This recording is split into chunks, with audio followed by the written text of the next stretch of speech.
So I don't know if you guys saw the Lakers and the Raptors game the other night, where the Lakers had an extraordinary advantage in the free throw shooting department or even the free throw attempt department. And a lot of Raptors fans were not very happy about that. Did you guys see that game? I definitely watched that game. I really watched that game from start to finish. And a few things that I saw. Number one, obviously the Raptors were playing without Jacob Pirtle. So Thaddeus Young was having to start at the center position. And the Lakers, rightfully so, really attacked the paint, mainly with Anthony Davis and LeBron James in a complementary style to it as well. And really set the tone for the game physically inside because they were overmatched. The Raptors were overmatched. Just didn't have anybody of size to match up with Davis. He did what he needed to do. He was physical. He drew a lot of contact, drew fouls legitimately. However, I thought the Raptors were just as aggressive attacking the paint at the other side. They Because this outscored the game, Lakers in the paint. yeah, yeah, absolutely. And they were really attacking that paint hard all night long. And then, when it got to the fourth quarter, to see the discrepancy in free throws, I think the Lakers took 23 free throws. The Raptors took just two. So there, I understood the anger and how upset the Coach Darko was during the game, because I watched him. He was upset during the game with the officiating.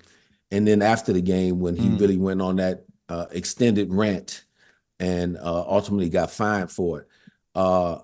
You hate to see such a large discrepancy. I had no problem with the Lakers going to the line, but I thought there was a number of missed opportunity calls for the Raptors. It's, when both teams are playing aggressive, there shouldn't be that big a disparity in the number of free throws shot.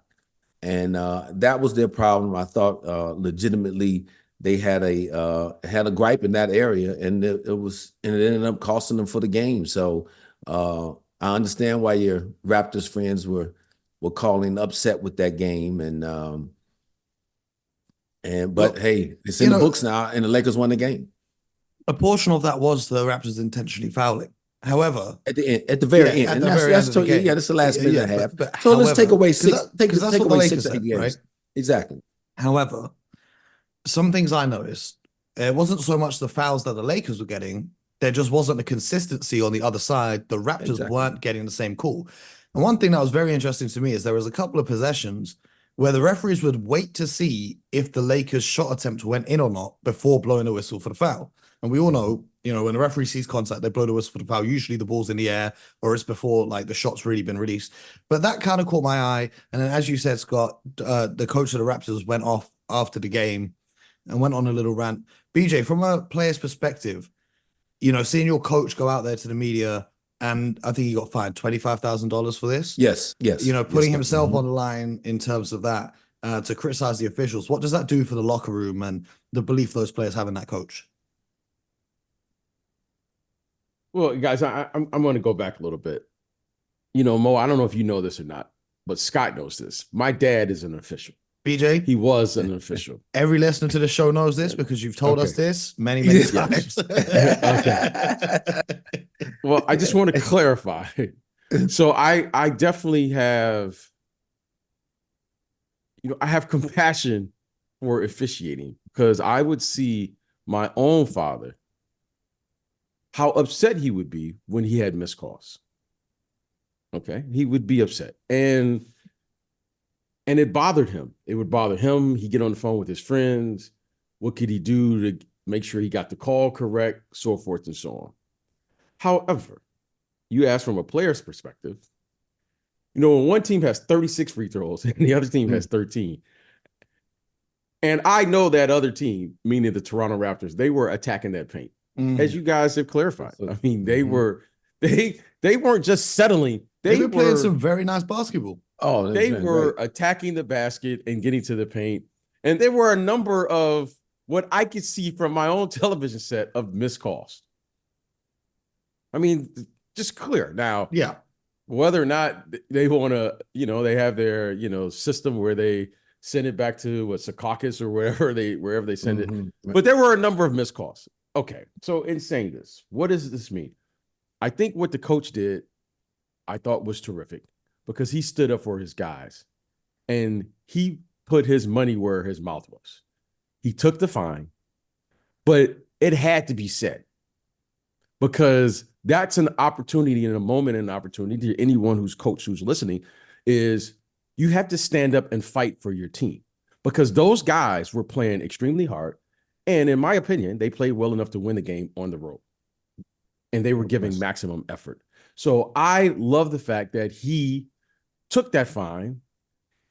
He verbally displayed his displeasure with the calls, but more importantly, to me, that was a building or a moment where he's building trust and all of those things with his team in that moment, even in defeat, because you're constantly coaching. So to me, that was an exercise of leadership. I thought he displayed leadership. I thought he said what he had to say through the media, because Scott can attest to this. When you are an executive or a coach, sometimes you got to talk through the media. So I thought it was an excellent display of leadership. I thought it was terrific coaching. However, you don't like the public criticism. However, that was a moment in time where I thought it was necessary to let everyone know, oh, we're here. And his team needed to hear that from him. So you move on. Hopefully it doesn't happen again. I'm not holding it against the officials. However, in that instance, I thought that was an excellent display of gamesmanship and what needed to happen in a leadership position. I thought he needed to say that for his team, to have credibility when he faces those guys in the locker room, to say, you know what, coaches, he's rolling with us. And even though he knows better, I thought he had to do that in that moment. Scott, from an organizational perspective, when you're in the front office, when things like this occur, what's the process kind of behind the scenes? Is there a way to, put a complaint to the league? Because we know that the Lakers, who typically get favorable calls, if you remember the bubble, when they played the Denver Nuggets in the Western Conference Finals, they actually wrote a letter to the league complaining about the way the games were officiating. And we did see slightly different officiating after that in that series. So what's the process, from the front office perspective? Oh, no. From the front office perspective, you have what they call a TIW, which is a team inquiry website that after each game, and obviously this is available to all the teams, you submit what you deem to be questionable calls from the night before. It might be 1 or 2 calls. It could be 20 calls. And then the league must then respond to you, within 24 to 48 hours after they've studied those calls that you sent. And a lot of times what you'll get back either, no, we saw it this way, so that was the correct call by the official, or they may say that was a mistaken call for the official. What this whole process is supposed to do is just to have healthy communication back and forth between league and team. And it's an educational tool for those officials.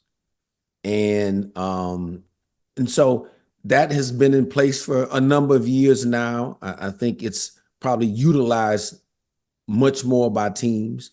If it gets bad enough, you'll get on the phone. I'll get on the phone to powers that be. In this case now would be Joe Dumars, who's at the head of it, and give him a call and express my sentiments as to what I felt went on and register my strong feelings and complaints, and then Joe would either agree, push back, whatever the case may be. But that really is the process in its entirety in terms of trying to get the games to be better officiated. And what I will say about this in officiating, look, and BJ talked a little bit about it with his dad being official. Officiating is a tough job. It is an extremely tough job. And a lot of times it's a thankless job.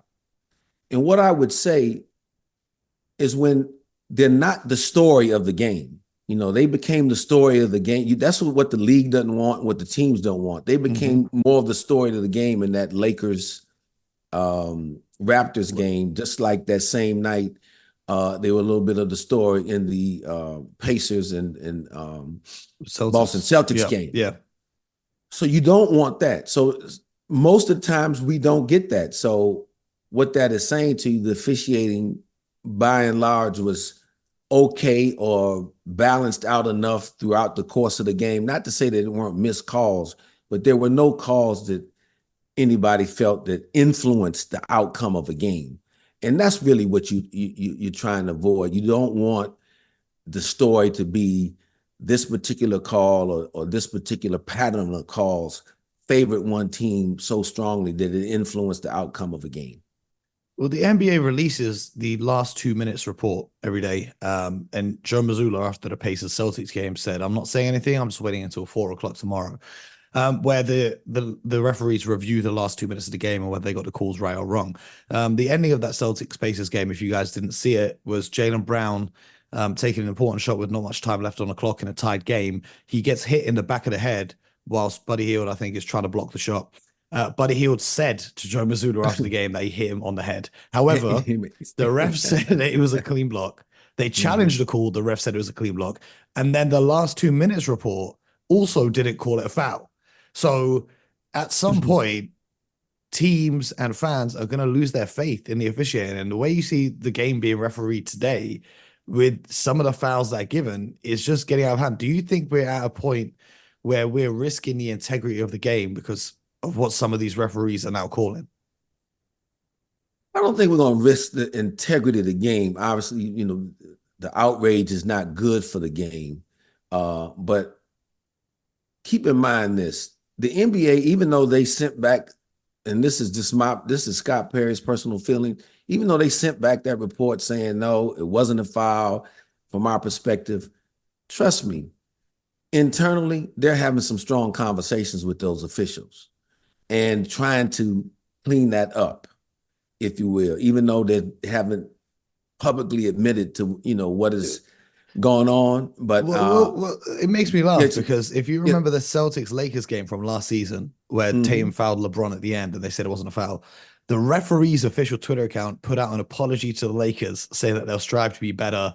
It's just interesting to me. I don't want to hear a Laker fan ever complain about referees, but no. Well, look, I will say this, and this is, and I've never been able to really say this publicly before, and BJ will appreciate this, as because obviously I've always been on the team side.